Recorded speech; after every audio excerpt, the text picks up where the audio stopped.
Buenos días, queridos amigos, hermanos, familia de la fe que nos siguen por estos medios. Les saludamos a todos con la paz del Señor. Y damos gracias a Dios por el privilegio que nos permite, no solo de seguir en pie, sino de tener la oportunidad de llevar estos mensajes, esta cadena de charlas que lo que pretenden es instruirnos, iluminar nuestra mente y un poquito también tocar ciertos aspectos que han estado asentados como inamovibles en nuestras vidas. ¿A qué me refiero? Precisamente en el orden de lo que hemos estado hablando. Esta es la última charla que damos en relación a aprendiendo a ser mamá. Obviamente las charlas continúan. Luego estaremos hablando, Dios mediante, la próxima semana acerca de la relación de pareja, cómo debe ser nuestra comunicación, etcétera, etcétera. Queremos ayudar a la familia, queremos proporcionar un instrumento bíblico a efecto de que nosotros podamos ir, quizás así sea, quizás así lo logremos, podamos ir dando ajustes en nuestras vidas, ¿sí? Y creyéndole a Dios, obviamente. Siempre vamos a proponer el diseño de Dios y hay que creerle a Dios. Así que en este sentido, digo, estamos con este propósito de poder dar una guía a la luz de la palabra de Dios. Y habíamos hablado la semana anterior de la condición de la mujer desde el punto de vista bíblico y la acción que ella debe tener o la participación que ella debe tener dentro del hogar cuando hay hijos, ¿no es cierto? Cuando una mujer es casada y no tiene hijos, bueno, ahí las cosas cambian, ¿sí? Porque la gran responsabilidad que amerita los hijos, obviamente, ya no existiría, ¿sí? Pero sí hay responsabilidad como pareja, ¿no es cierto? De tal manera que estas charlas van enfocadas al cumplimiento del rol de una madre y esposa dentro del hogar. Y habíamos destacado algunos aspectos, y entre esos, la sugerencia bíblica, la sugerencia del diseño bíblico es obviamente que hay etapas, ¿no es cierto?, en la vida de los hijos, desde que estos son engendrados en el vientre de la madre, hasta una etapa X, que ya la vamos un poquito a aclarar ahora, en que se requiere de una presencia permanente, cercana de la madre con todo lo que ello implica, ¿no es cierto? Entonces yo quiero comenzar esta última charla respecto de aprendiendo a ser mamá, en nuestra parte 3, indicando que no es que se está sugiriendo, ¿sí?, como lo había terminado diciendo la semana anterior en parte, no es que estamos sugiriendo que la madre tiene que ser una persona esclava, metida y sin conocer el sol, porque no tiene que salir de casa. No estamos diciendo eso. Lo que estamos es mostrando a la luz de la palabra y, obviamente, en la realidad, el grado de incidencia tan importante, importantísimo que tiene una madre, ¿sí?, en la vida de los hijos desde que es engendrado y hasta una edad, ¿sí? De tal manera que aquellas madres, como en la actualidad existen, yo había mencionado inclusive mi mismo caso, y no es que yo sea muy actual, ¿sí?, se preparan, se capacitan o tienen habilidades de distinta índole, artísticas, deportivas, no sé, no desglosaría los tantos dones, talentos que tienen intrínsecamente las personas y específicamente las mujercitas, las madres, y que de pronto piensen que nosotros lo que queremos es frustrar todas esas condiciones académicas, profesionales, artísticas, innatas, ¿sí?, por el solo hecho de que se dediquen a cuidar a los hijos. No es así de ningún modo, ¿sí? Más bien, sabiendo y recordando lo que habíamos dicho la semana anterior, que la influencia primaria que tienen los hijos es directamente de la madre, toda esa capacidad académica, artística, innata que tienen las madres, la puedes desarrollar, ¿sí?, en el espacio de mayor trascendencia, en donde se mira la virtud, ¿no es cierto?, dentro de casa, con los hijos, ¿no es cierto? Es decir, no hay por qué frustrarse diciendo que es que yo soy ingeniera aeroespacial. Bueno, no sé si haya ingenieras aeroespaciales aquí en el país. No digo que no haya gente de nuestro país que no tenga una capacitación de esa, sino que no sé qué tanto pueda desarrollarlo aquí en nuestro país, pero de esta ocurrencia que tengo en este momento, ¿sí? Algún aporte, alguna curiosidad, alguna enseñanza se podrá sacar para dar en casa. Y le digo esto por la práctica que he visto yo en muchísimas mujeres que habiéndose preparado, habiendo culminado una carrera, habiendo ejercido por un tiempo inclusive, tomaron la decisión de destinar su objetivo prioritario al hogar y han podido hacer uso de esos atributos, de esas capacidades, de esos conocimientos para beneficiar precisamente a sus hijos, ¿no es cierto? Entonces, ¿cuándo podrían ellas realizarse en estos ámbitos? Bueno, cuando no tienen hijos, ¿sí?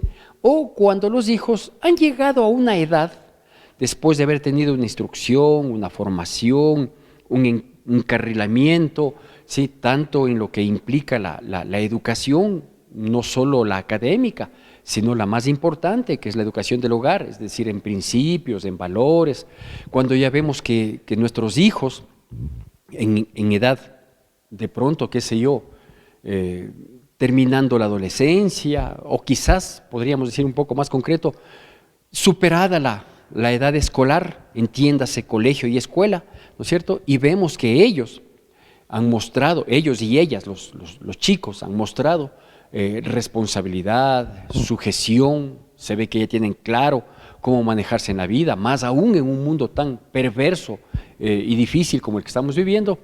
Entonces, ahí ya se puede un poquito esa delegación de responsabilidad hacia nuestros hijos, de cómo saber decidir ellos en su vida, de tener bien claro el panorama, quizás permita obviamente dar un mayor espacio a la mamita para que ella ahí pueda realizarse, ¿no es cierto? Entonces no pensemos en que es que ya va a ser extemporáneo, es que ya va a ser a esas alturas ¿dónde va a encontrar trabajo? Vea, gente que ha trabajado toda la vida hoy no encuentra trabajo, entonces no le ponga ese de pretexto, ¿sí? De tal manera que puede desarrollarse precisamente en esa época, ¿no es cierto? ¿Por qué insistimos en esto? ¿Por qué queremos? Bueno, porque hoy vivimos primero un concepto de familia bastante alejado del diseño divino y segundo, porque quizás una de las mayores amenazas que hay en la vida personal, en la vida familiar, en la vida empresarial, en todo, ¿sí? Es entiendo yo que es un espíritu maligno, ¿sí? Que es este deseo ferviente de llegar a tener materialmente lo mayor posible y lo más pronto, ¿no es cierto? Entonces, esto que yo me he permitido llamarle que es un deseo de crecimiento económico inmediato, ¿no es cierto? Un deseo de crecimiento económico inmediato, a toda costa queremos rápidamente ser gente pudiente, si es que podemos ser ricos, si es que podemos ser millonarios, y obviamente todo esto nos ha llegado, este mercantilismo, este materialismo que nos termina agobiando inclusive, ¿sí? Nos ha llegado de muchos años acá, ¿sí? Quizás, no sé, ser unos 50 años. No tengo un parámetro específico, decir a partir de, ¿sí? Posiblemente a partir de que llegó la televisión al país o la televisión que haya llegado a donde haya llegado, ¿no es cierto? En que comenzamos a ver ciertas cosas que innatamente terminamos codiciando, ¿sí? Ver situaciones que aparentemente nos quieren mostrar como la felicidad, ¿no es cierto? Y que van ligadas directamente a la parte económica. O sea, hasta cuando yo era niño, la felicidad estaba en la armonía, en la buena comunicación, en el respeto, en el compartir, en la generosidad, en la solidaridad, estaba radicada la felicidad. Ahora no, ahora todo eso ha quedado de lado y ahora la felicidad es tener materialmente, ¿no es cierto?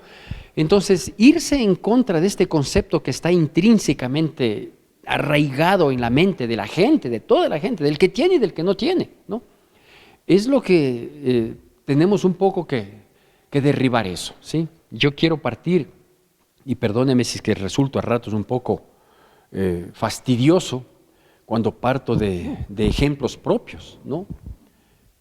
Yo soy hijo de una familia de 7 hermanos, ahora ya no estamos todos.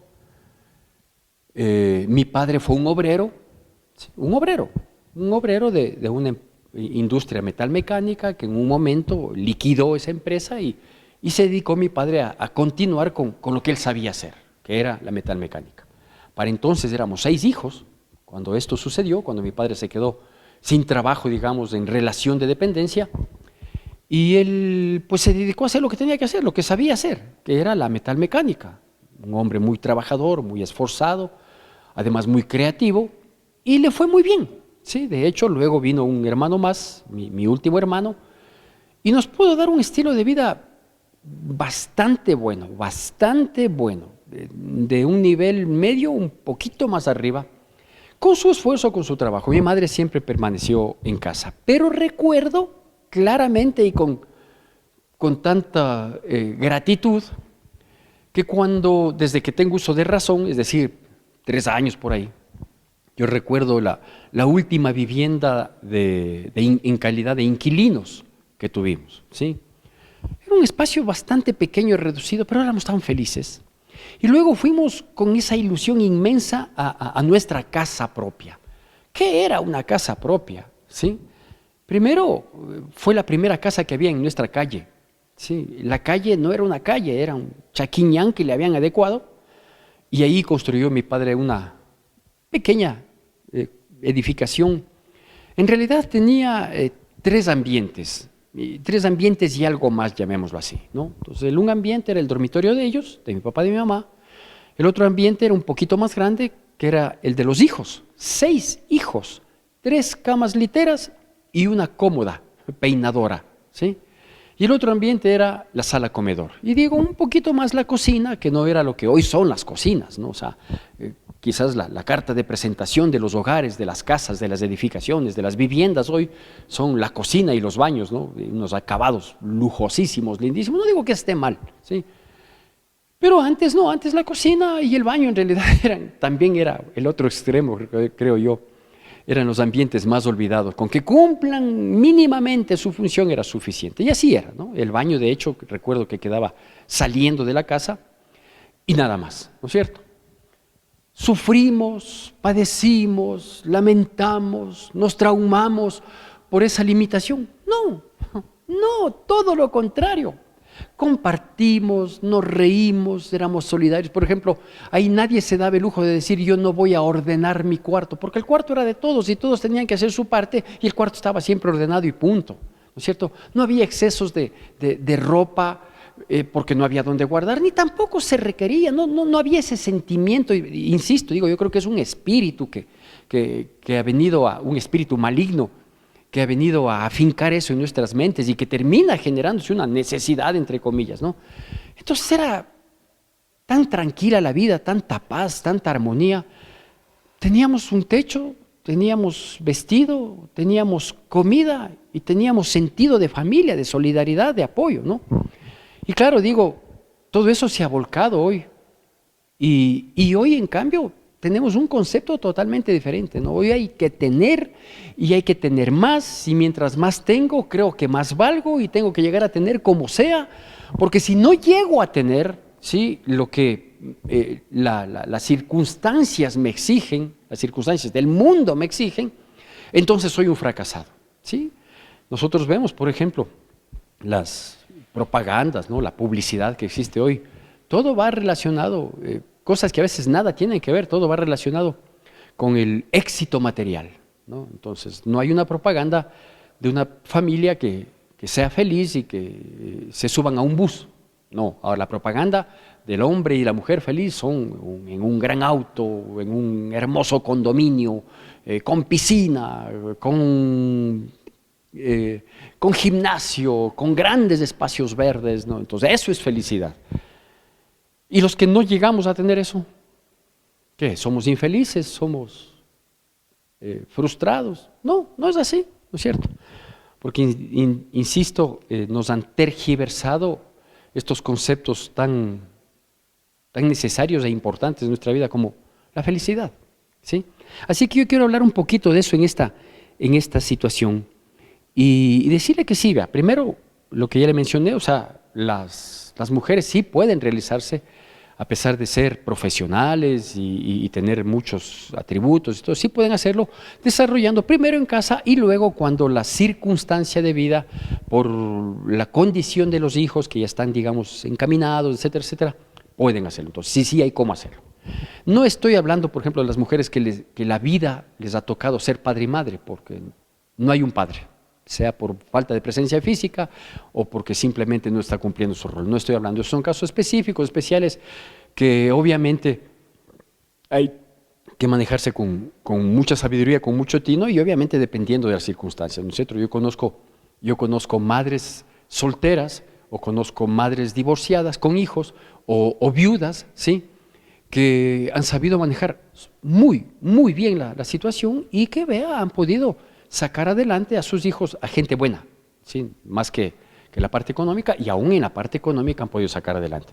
Como conozco madres en similares situaciones, solteras, divorciadas, viudas, etcétera, etcétera, ¿sí?, que han fracasado tremendamente, ¿no es cierto? Entonces, ya son casos más específicos. Aquí estamos hablando de un diseño general, digamos, ¿no?, o de una condición general que es cuando hay un papá, una mamá y los hijos. Más aún ahora que tenemos tan pocos hijos, ¿no? Tenemos, en mi caso, 3, ¿sí?, y así todo ya es un mérito. Así me decía un amigo cuando nos encontramos a los tiempos y me dijo, ¿y cuántos hijos tienes? Le digo, 3 y tengo 2 nietos. Me dice, sí, hijo, dice, bastante, qué loco. Y tú, dice, no, yo unita nomás. Ah, bueno. Entonces, digo, irnos un poquito en contra de esta estructura mental, de estos conceptos que nos ha impuesto, tratando de demostrar, no solo demostrar lo que dice la palabra, sino de demostrar que, por ejemplo, una mujer aporta muchísimo más cuando está dentro de casa y es una mujer sabia, ¿sí?, aporta mucho más que quizás trabajando afuera y trayendo la parte económica, ¿sí? Al respecto, yo tengo unos pocos versículos que obviamente al ser de la palabra de Dios son incomparables y son tan perfectos y exactos que yo quiero compartirle un poquito esto y desglosarlo en parte, ¿sí? El primer versículo se encuentra en el libro de Eclesiastés, capítulo 5. A ver, creo que estoy un poco equivocado. Eclesiastés es capítulo 7, perdón. Eclesiastés capítulo 7, versículos 11 y 12. Eclesiastés capítulo 7, versículos 11 y 12. Y me voy a permitir, sí, a propósito de esto, digo, de que las mujeres se preparan, se capacitan, tienen sus conocimientos o intrínsecamente tienen sus capacidades, sus dones, sus talentos, ¿sí? Y nos dice así, ¿no es cierto? Y que obviamente quieren poner todo ese contingente de conocimiento, ¿sí?, en favor de una actividad lucrativa que se vea su repercusión, su remuneración económicamente, ¿no es cierto? Y dice así, efectivamente, es Eclesiastés capítulo 7, versículos 11 y 12, la palabra de Dios dice así. ¿Va a salir en pantalla o le pido que usted me siga con atención y con la reverencia que merita la palabra de Dios? Dice, buena es la ciencia con herencia y provechosa para los que ven el sol, porque escudo es la ciencia y escudo es el dinero, mas la sabiduría excede en que da vida a sus poseedores. No puede resumirse de mejor manera, como es obvio, es la palabra de Dios, es inspirada por Dios. Después de haber compartido lo que hemos compartido aquí de la necesidad de la mujer sabia, que es la que edifica la casa, ¿sí?, no puede resumirse de mejor manera el consejo, ¿sí?, de que la mujer sabia esté en casa, ¿no es cierto? Mire lo que dice, de a poquito vamos a ir desglosando. Versículo 11 del capítulo 7 de Eclesiastés, dice, buena es la ciencia con herencia, es decir, lo que llamamos ciencia, los conocimientos académicos, los descubrimientos, las investigaciones que de uno u otro modo nos han dado una perspectiva mayor de la vida o que nos han facilitado hasta cierto punto la vida. Dice, es bueno eso, no es que sea malo, ¿sí? Dice, y es mejor si es que eso uno puede, las cosas buenas de la ciencia la puede transmitir a otras personas, a sus hijos en este caso, ¿no es cierto? Dice, buena es la ciencia con herencia, ¿sí? ¿Sabe para qué le ayuda, para qué le facilita esta ciencia, estos conocimientos, este cúmulo de información que muchas veces tenemos en nuestra mente y que permite obviamente desarrollar y facilitar la vida, ¿no es cierto? De eso se trata, de facilitar la vida a la sociedad. Dice, esto le sirve solo a las personas que estamos con vida, ¿no? ¿Por qué? Porque dice, buena es la ciencia con herencia y provechosa para los que ven el sol. Dicho de otro modo, cuando una persona muere, sí, ya de nada le sirvió sus conocimientos académicos, sus títulos, sus logros, sus posiciones. Entonces dice, es buena en tanto en cuanto estemos con vida, es provechosa. Sí, sí, hay un provecho de eso, no se está negando, ¿no es cierto? Y luego dice, inclusive esta ciencia, este conocimiento, estas capacitaciones, esta ilustración, esta instrucción en la cual nos afanamos en la vida ahora, ya no es suficiente un título de tercer nivel, ahora tiene que haber un posgrado, una maestría, un diplomado. Insisto, estoy plenamente de acuerdo en que nos capacitemos para que no solo el rendimiento sea mejor, sino que nuestro servicio sea más provechoso. Que a veces se exagera en esto, ¿no es cierto? O sea, uno ya tiene un nivel, etcétera, etcétera, pero quiere seguir acumulando ya solo por vanidad. Ahí está lo malo. ¿Cuál es el punto que diferencia lo uno de lo otro? Ya es difícilmente imperceptible, ¿no es cierto? Entonces, corrobora el versículo 12 e inclusive dice que la ciencia viene a ser un escudo, es decir, algo que nos protege, algo que nos sustenta. Sí, el tener un título, el tener una capacitación, el tener un adiestramiento en tales o cuales cosas, es un respaldo, claro que es un respaldo. Como dice también respaldo, o escudo lo menciona aquí, dice, es el dinero, claro que sí. Si no estoy diciendo que uno tiene que vivir por fe esperando que le caiga el maná del cielo, eso sería absurdo, ¿sí? Entonces, ¿es escudo la ciencia? Sí, sí es escudo, es un respaldo, es una protección, es una ayuda, por eso se les impulsa a los hijos y nos han impulsado a los hijos. Mijito, estudie para que sea algo en la vida. Entonces hay veces que uno estudia y vive de lo que ha estudiado, o hay veces que uno estudia, pero ese estudio le abrió el panorama y puede dedicar a alguna otra cosa. Pero sí es un respaldo, correcto, ¿no? ¿Es escudo la ciencia? Sí. ¿Es escudo el dinero? También es escudo el dinero, porque con el dinero pues, se compra todo lo que uno necesita, no todo lo que uno quiere, que también se puede comprar si es que lo tiene, pero todo lo que uno necesita para la sobrevivencia en este mundo, ¿no es cierto? Pero ella aclara, dice, sí es un escudo la ciencia, hablando de un conocimiento, de una capacitación, de una instrucción que uno puede tener. Dice, sí es escudo el dinero también, pero la sabiduría le supera a las dos, ¿no es cierto? Le repito, dice, mas la sabiduría excede. ¿Por qué excede la sabiduría? ¿Sí? Porque esta da vida a quien lo provee. Entonces yo vuelvo a mi caso, ¿sí? Al de mi familia antes de que yo sea casado. Mi padre tenía muchos conocimientos. No tuvo nunca un título profesional, no tenía grandes conocimientos de cosas que inclusive, claro, cuando uno ya va avanzando y todo, parecerían básicas. Él no tuvo un padre como él fue, de que le dé oportunidades de tener un crecimiento académico. Pero lo que supo, lo supo bien, ¿sí?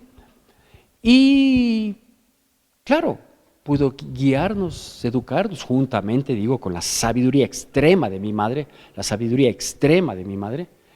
y pudieron crear hijos. Ahora que si todos seguimos o no seguimos, o algunitos como yo, en algún momento de la vida se desviaron, se equivocaron y nos perdimos algún rato, bueno, pero eso ya no es cuestión, ya no era culpa de ellos, era culpa de quienes tomamos malas decisiones en la vida y por la misericordia de Dios se cruzó en nuestra vida Cristo Jesús y enderezó nuestra senda. Amén, gloria a Dios, ¿no es cierto?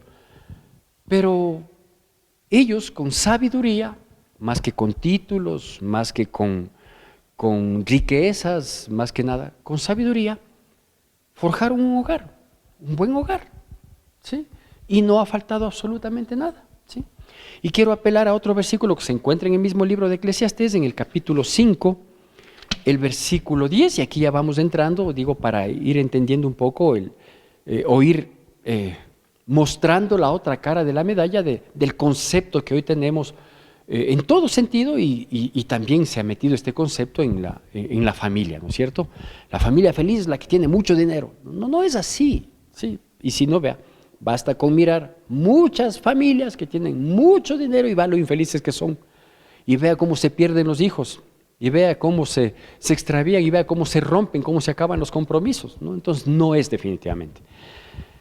Y digo en el libro de Eclesiastés, en el capítulo 5, el versículo 10, dice así: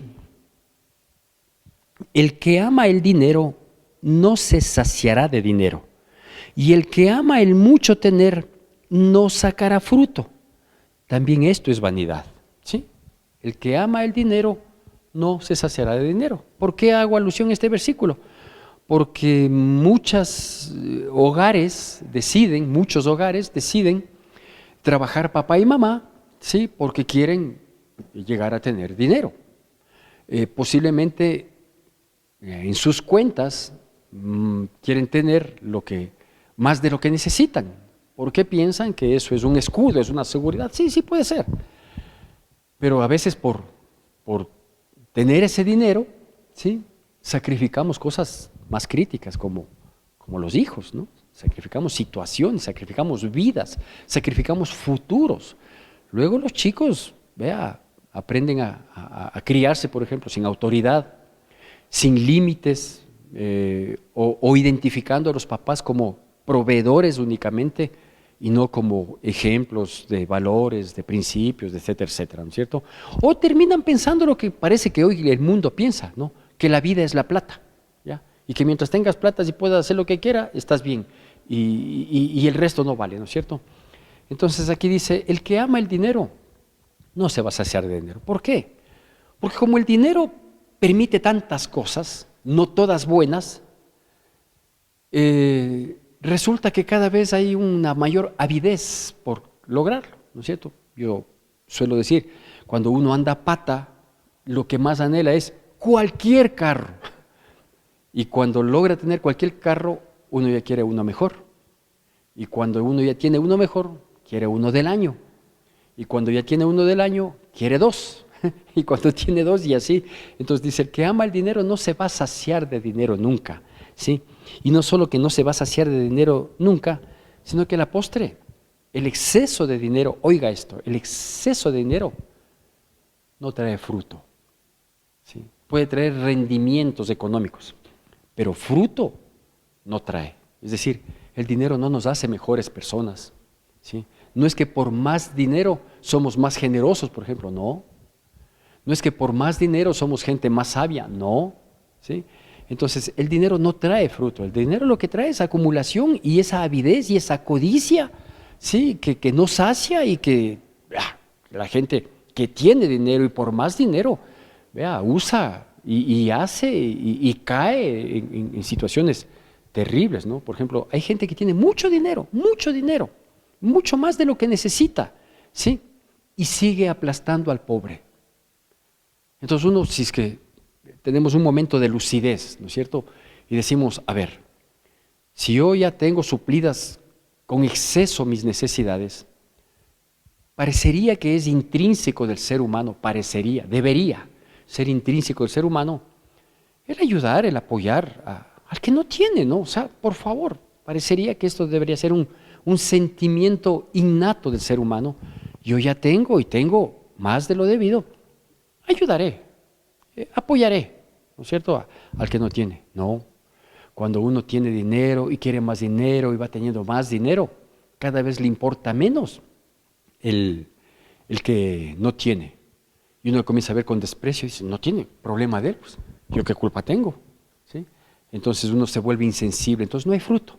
Así frutos de misericordia, de compasión, de solidaridad, no hay, de benignidad, de bondad, no, ni de mansedumbre, porque obviamente la gente mientras más dinero tiene, es más prepotente, es más orgullosa, es más jactanciosa, es más insensible. No estoy hablando nada que no entendamos, ¿sí? Y yo quisiera culminar esta charla dando quizás una recomendación, ¿no es cierto?, que va a contradecir totalmente los principios que manejan este mundo. Pero nosotros no nos pertenecemos a este mundo, somos cristianos. Vivimos en este mundo, pero obviamente con una ciudadanía celestial. Queremos ir allá. Y si yo sé que el dinero en exceso puede ser un tropiezo, yo prefiero tener lo que tengo, ¿sí? Suplir mis necesidades, algo que anhelo es pagar mis deudas y vivir tranquilo y sobre todo en la dirección que quiero, no solo en esta vida, sino la más importante, en la vida eterna. En la primera carta de Timoteo, en el capítulo 6, me voy a permitir dar lectura y unos cuantos versículos que son extremadamente maravillosos, y yo espero que estos versículos calen en nuestras vidas, en nuestras mentes, calen profundamente, ¿sí? No piense que yo le estoy induciendo a la pobreza, ¿sí? O sea, nosotros los cristianos, es decir, quienes conocemos la palabra de Dios, no estamos, por ejemplo, de acuerdo con que si voy a ser pastor, como en mi caso, ¿no es cierto?, no por voluntad propia, sino por voluntad de Dios, pero aceptando ese desafío, entonces voy a hacer un voto de pobreza. Primero porque eso resulta mentiroso, porque todos los que dijeron que van a hacer un voto de pobreza nunca lo hicieron. Son la gente más rica y la gente que ha explotado al pobre, entonces no nos engañemos. No estoy diciendo que para ser cristiano hay que ser pobre, no estoy diciendo que la humildad es pobreza de ninguna manera, todo lo contrario, la palabra de Dios dice allí en el libro de Proverbios, sí, que la humildad tiene una retribución que es riqueza, honra y vida, ¿no es cierto? Pero aquí nos sugiere algo, ¿sí? Y dice así, Primera de Timoteo va a salir en su pantalla, siempre con atención y con reverencia, capítulo 6, versículos del 6 al 10. Dice, pero gran ganancia es la piedad acompañada de contentamiento, porque nada hemos traído a este mundo y sin duda nada podremos sacar. Así que, teniendo sustento y abrigo, estemos contentos con esto, porque los que quieren enriquecerse caen en tentación y lazo y en muchas codicias necias y dañosas que hunden a los hombres en destrucción y perdición, porque raíz de todos los males es el amor al dinero, el cual, codiciando algunos, se extraviaron de la fe y fueron traspasados de muchos dolores. ¿Qué tal? ¿Puede haber un resumen mejor? No, no puede haber un resumen mejor. ¿Por qué? Porque esto es palabra de Dios. ¿Qué nos dice aquí? Nos dice, mire, ¿sí? yo me permití resumir acá en mi hojita, que procuremos nosotros más que acumular riquezas y todo. Sí, hay que trabajar y hay que lograr y hay que conseguir y hay que tener una ambición dentro de una misión y de una visión. Sí, por supuesto que sí. No creerá que yo procuro ser pobre, no. Yo trabajo, yo me esfuerzo y si tengo chance de ganarme un centavito más, lo hago, ¿no es cierto? Lo que no he anhelado es tener mi avión propio o qué sé yo, tantas locuras que hay ahora. Aquí dice, mire, qué bueno es tan beneficioso ser personas con sentimientos, dice ser piadosos, pero que esa piedad no sea una apariencia, ¿sí? Sino que sea una piedad acompañada de contentamiento, ¿sí? Es decir, si yo surjo y te puedo ayudar, te ayudo. Si podemos los dos crecer juntos, no te pisoteo, crecemos juntos y somos felices. Entonces, ser piadoso acompañado de contentamiento. Y nos aclara, dice que nada nos vamos a llevar. Es decir, de lo mucho que pudiéramos conseguir en esta vida económicamente hablando, sí, nada nos vamos a llevar. Más bien, si es que conseguimos demasiado, podemos nosotros ser llevados, como menciona, a la perdición, etcétera, etcétera. ¿Por qué? Dice, porque si nos aferramos a eso de que quiero más y me vuelvo avaro, todo, dice que esa es una codicia que nos va a enlazar en situaciones dañosas que terminarán hundiéndonos, destruyéndonos y llevándonos a la perdición. Eso hace el exceso de dinero. Pastor, ¿cuál es el punto de equilibrio? ¿Sí? Entre qué debo tener, no debo tener. Si soy un padre de familia, tengo mi esposa y tengo 2 hijos, que es más o menos lo típico hoy en día, y tengo una casa, es suficiente con la casa y es suficiente con un carrito que mientras camine esté bien. Vea, eso suple nuestras necesidades, ¿no es cierto? ¿Cuánto más puedo llegar a tener? Aquí parecería que me voy a contradecir con todo lo que he dicho, ¿sí? Puedo llegar a tener todo lo que logre tener, siempre y cuando no ames el dinero, porque el dinero por sí no es malo, ¿sí? O como se dice, el dinero per se. Así es lo correcto. No es malo, ¿sí? El dinero es necesario. Lo que el dinero no puede ser es una idolatría en nuestra vida. Ese es el asunto. Entonces, cuando yo crezco humanamente, soy piadoso, misericordioso, generoso, apoyo, aun cuando no tengo y de lo poco que tengo, yo puedo llegar a tener mucho, ¿no es cierto? Dios me puede llegar a tener mucho, pero que no me cambie mi esencia de piedad, de misericordia, de bondad, de mansedumbre, de sencillez, de perfil bajo, ¿no es cierto? Entonces, sí, no estoy contradiciendo, más bien estoy dando esta explicación para que se vea que no es que los cristianos, para ser unos lindos cristianos y heredar el cielo, tenemos que hundirnos en la pobreza. No, de ningún modo. Lo que dice es, ten cuidado, ten cuidado. Y si no llegamos a tener todo lo que en algún momento de locura que todos lo tenemos, anhelamos, ¿no? Yo quisiera esto, porque vemos en la televisión de pronto una mansión, si yo quisiera eso, de pronto vemos unos departamentos en las mejores playas más cotizadas del mundo, y si yo quisiera estar ahí. Sí, a todos nos pasa, a todos nos hemos ilusionado, ¿no es cierto? Y yo también, ¿sí? O de pronto un gran vehículo, etcétera. Claro, y yo trato de tenerlo, sí es así. Entonces, dice, ve, si no llegamos a tener eso, no te frustres, no te sientas mal. Con que tengamos, dice, sí, que estemos contentos con que tengamos sustento y abrigo. Esto que fue dicho hace 2000 años y que cabe para todo el tiempo de existencia de la humanidad, que estemos contentos con tener sustento y abrigo, entiéndase abrigo no solo a la ropa, sino quizás a un techo, ¿no es cierto?, una protección que uno puede tener y el sustento diario, el pan de cada día. Termina en esa época, en esta época y en toda época, siendo un privilegio. Siendo un privilegio. Porque hay millones de personas, ¿sí?, que no tienen esto. Entonces dice, queda contento si es que tienes, ¿no? Y si es que tienes más, no es que te contentes más. Si tienes más, considera, ¿sí? Sé sabio y sé piadoso. Porque para eso estamos en esta vida. Continuaremos, si Dios permite, la próxima semana hablando de la relación de pareja, ¿sí? Termino. ¿El dinero es bueno? Sí es bueno.